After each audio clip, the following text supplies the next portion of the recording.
Bom, a gente começa falando sobre Venezuela. O ditador venezuelano Nicolás Maduro tomou posse nesta quinta-feira para um segundo mandato, desta vez até 2025. Ele venceu eleições consideradas fraudulentas pela oposição e por grande parte da opinião pública internacional.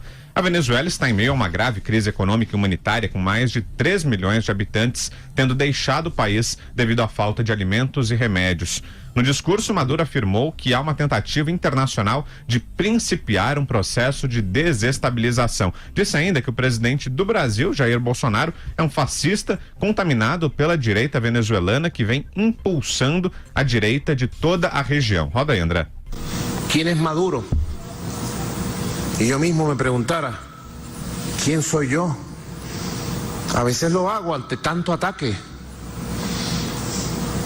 Ataques brutales de una derecha extremista, fascista, compañero, sí, fascista.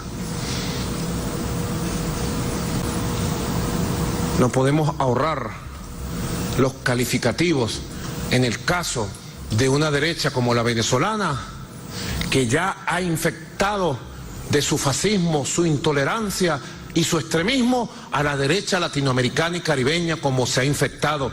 Veamos el caso de Brasil y el surgimiento de un fascista como el presidente Jair Bolsonaro. Es claro, público, notorio, conocido nacional e internacionalmente además, porque Venezuela es el centro de una guerra mundial del imperialismo norteamericano y sus gobiernos satélites, y han pretendido convertir una toma de posición formal, protocolar, legal, constitucional, pacífica en una guerra mundial contra nuestro país.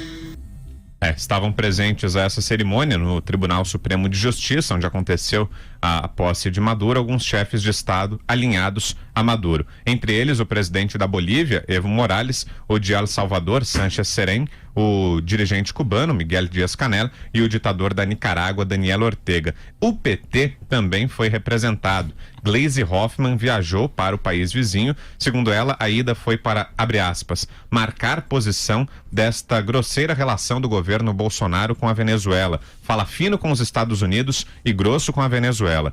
A viagem de Gleisi gerou um racha na esquerda. Luciana Genro publicou mais cedo na sua conta no Twitter, aspas, Gleisi vai representar o PT na posse do Maduro, dando uma mãozinha para aqueles que querem liquidar a esquerda. Mas só uma esquerda mofada para apoiar o Maduro a essas alturas. Há muito tempo deixou de ser um governo progressista e o pior é que a oposição forte é burguesa e elitista. Foi isso que disse a Luciana Genro. Começo com você, então, Caio, essa posse do Nicolás Maduro. Em primeiro lugar, uma notícia que nos deixa tristes, né, pelo povo da Venezuela, que vai lidar mais 6 anos, pelo menos, com o chavismo. Sem dúvida nenhuma, né? É importante só pontuar aí uma questão conceitual, né? Ele repete a ladainha do fascismo, que a gente ouviu muito aqui durante o período eleitoral. Gente, fascismo ele pressupõe a centralização de poderes no Estado, né? O agigantamento do poderio estatal, e o governo Bolsonaro vem na contramão disso, né? A gente está falando de Bolsonaro, Guedes, Moro, né? Essa prende que é a oposição. Você vai descrevendo fascismo, você vai descrever a Venezuela. Exatamente, era essa linha mesmo, porque aqui no Brasil o que a gente vê é um governo de viés liberal que quer manter a lei e a ordem como prevê o Estado Democrático de Direito, né? Já foi deixado muito claro que não haverá nenhum retrocesso em direitos e garantias fundamentais. Então, assim, essa retórica é esdrúxula e fantasiosa. Assim, vamos para a nota mais leve, né? Da Gleisi Lula Hoffmann, a senadora que virou deputada para continuar privilegiada pelo foro especial por prerrogativa de função, né? Eu acho que essa posse do Maduro, viu, Vitor, ela é uma tragédia no teatro da tirania. É isso que ela é uma ficção, né? A Gleisi, ela em notas disse que ela quer se opor à política intervencionista e golpista incentivada pelos Estados Unidos, com adesão do atual governo brasileiro e outros governos reacionários. Me lembrou a frase do Nelson Rodrigues, né? Eu sou reacionário, minha reação é contra tudo que não presta, especialmente o bolivarianismo do Nicolás Maduro, Hugo Chávez, et caterva, né? Assim que se fala. Eu queria colocar um ponto ponto para você, professor Augusto, comentar, que é o seguinte: vamos falar de ação e omissão, né? Você vê, o Evo Morales, ele fez uma média, né? Ele acendeu vela para dois santos. Ele veio à posse do Bolsonaro, foi à posse agora do Maduro. Agora vamos pensar do ponto de vista da Gleisi, lembrando que a viagem dela foi paga com dinheiro do PT, portanto uma postura institucional. E não é o PT que não estava conseguindo pagar a vaquinha do Haddad, né? Tava sem dinheiro, né?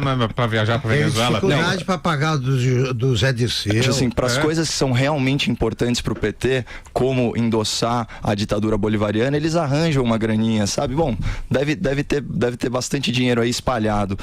Olha só a nota oficial do PT. Reconhecemos o voto popular pelo qual Nicolás Maduro foi eleito conforme regras constitucionais vigentes, enfrentando candidaturas legítimas da oposição democrática. Olha que loucura. Olha que loucura. E eles se abstiveram da posse do Brasil, tudo bem, foi uma ausência que preencheu uma lacuna, não fez falta nenhuma, mas mostra um desrespeito total ao processo democrático, esse sim democrático aqui no Brasil, né, Augusto? Olha só, o PT, ele escancara a sua alma autoritária ou quase totalitária na política externa. É ali que eles não conseguem disfarçar, que eles ficam formando frentes democráticas, chefiada a mais recente chefiada pelo Fernando Haddad ou Andrade, segundo boa parte dos nordestinos que votaram nele. Agora é o seguinte, a Gleisi diz que está lá porque ela tem de protestar contra algumas coisas. Uma delas, a grosseira relação do governo Bolsonaro com a Venezuela, e que esse mesmo governo fala fino com os Estados Unidos e grosso com a Venezuela. É o contrário do PT, falava fino com a Venezuela e fingia que falava grosso com os Estados Unidos, que nunca falou. Companheiro Bush. Lula tem uma história maravilhosa que é aquela. Aí eu acordei invocado e liguei pro Bush. Ô Bush, ele não fala inglês, não fala nem português, o Lula.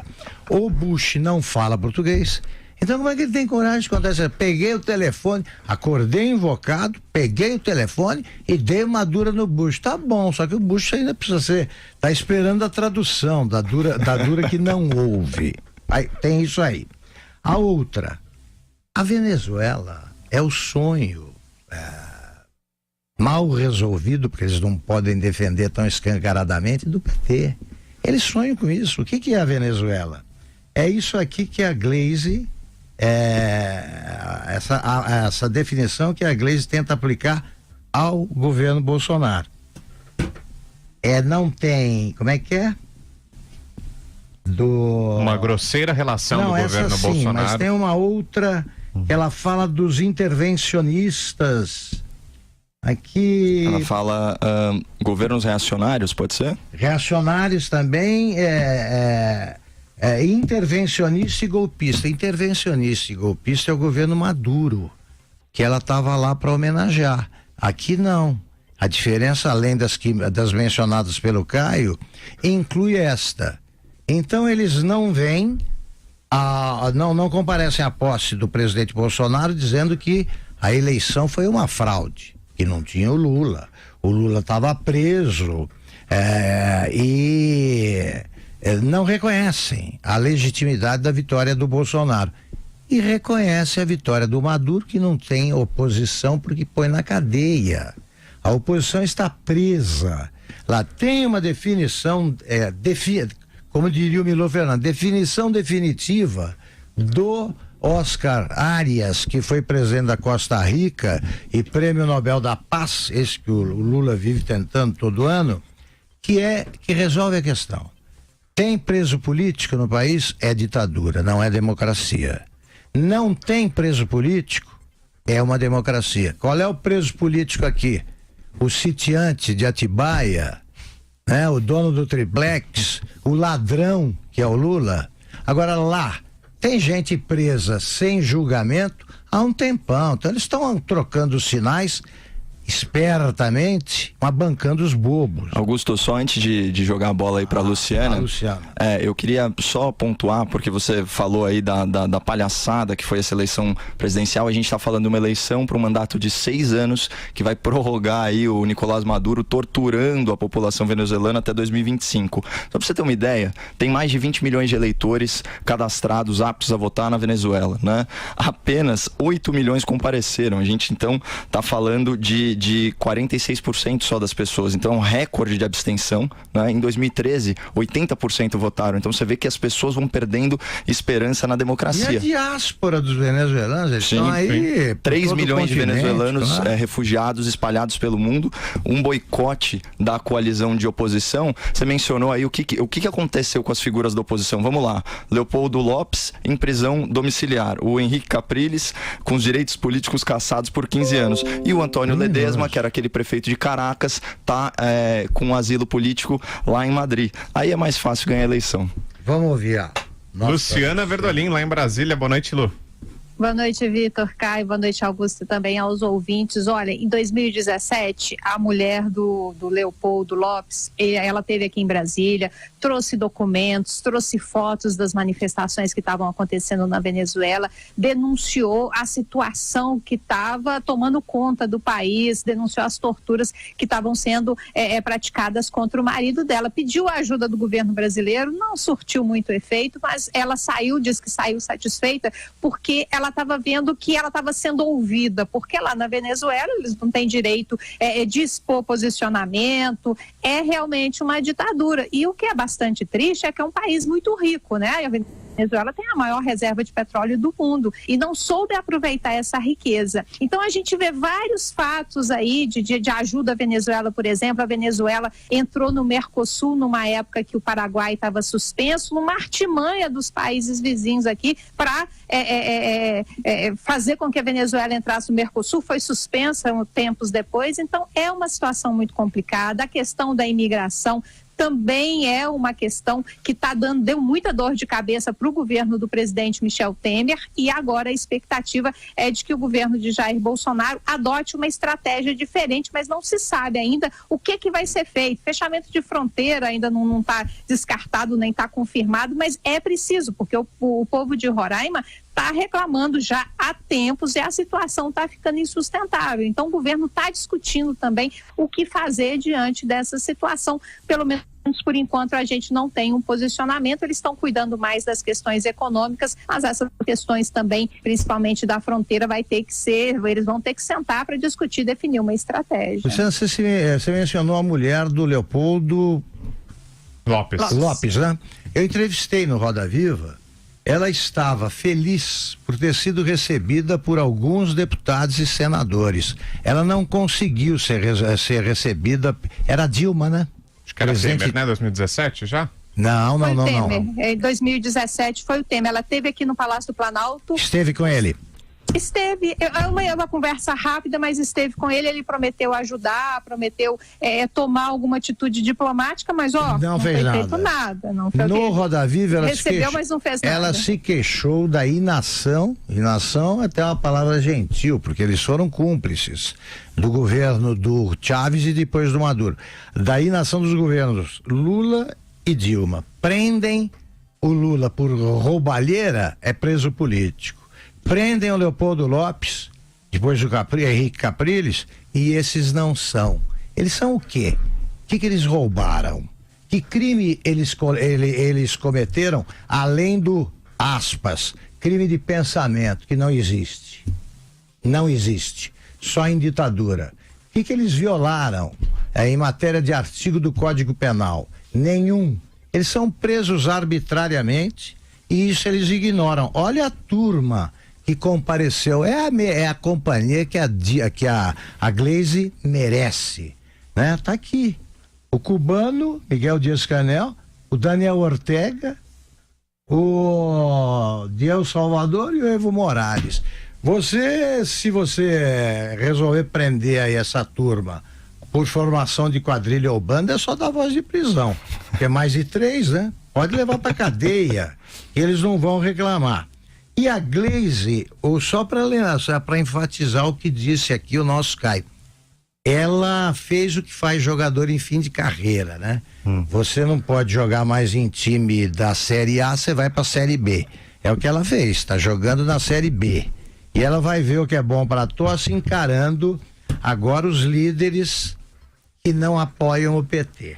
Era isso aí, esse aqui é o time do PT. Maduro, Morales. Aliás, o Morales não se resolve, né? Veio aqui também na posse. Tá tirando pra todo quanto é lado, né? Você sabe, Augusto, que você falou que a concentração de poder na Venezuela é o sonho do PT, né? E aqui muitas vezes, né, pra esclarecer pro ouvinte da PAN, que a gente emprega PT assim como uma metonímia, né? A parte pelo todo, né? Dá pra expandir pra toda a esquerda, Sim, né? a esquerda PT toda. e satélites, né? Por que discutir a Venezuela é tão importante? Se a gente olhar em retrospecto, a gente teve aí 3 presidenciáveis, né, que eram vassalos do regime bolivariano. Vamos lá, Ciro Gomes, quando questionado se a Venezuela era uma ditadura, ele gostava de falar que o livro de cabeceira do Chávez era o livro dele, a autoria dele, com o Mangabeira Unger, né? Ele sempre tergiversava, ele falava, a época, em 2017, foi o auge das prisões políticas, tortura, inclusive assassinato de manifestantes, morreram mais de 200 manifestantes lá na Venezuela, Vitor. Ele falava que o regime cometia erros, olha esse eufemismo, né? Aí vai para Manuela Dávila, que tem aí cenas engraçadíssimas. Aqui são mal feitos. Pois é, vai para Manuela Dávila, que quando era perguntada, ela virava a questão e dizia assim: não, mas olha, para mim em 2016 no Brasil não houve democracia, houve golpe. Ou golpe, né? Como se diria lá em algumas bandas, né, do Nordeste petista. E finalmente tinha o Guilherme Boulos, esse sim, que em entrevista à PAN, esse foi categórico, né? Ele falou: Venezuela e Cuba não vivem ditaduras, são democracias. Ele falou isso aqui, esse sacrilégio aí nos microfones da PAN, essa heresia. Você tá sentado, inclusive. Putz, meu Deus, mas eu também. Vamos resolver, e vamos aproveitar aqui e resolver a dúvida existencial do Nicolás Maduro, né? Quem sou eu? Quem sou eu? É uma besta quadrada que tem um vocabulário inferior a 800 palavras, que é capaz de dizer que conversa com Hugo Chávez quando o Hugo faz as suas aparições em forma de passarinho, né?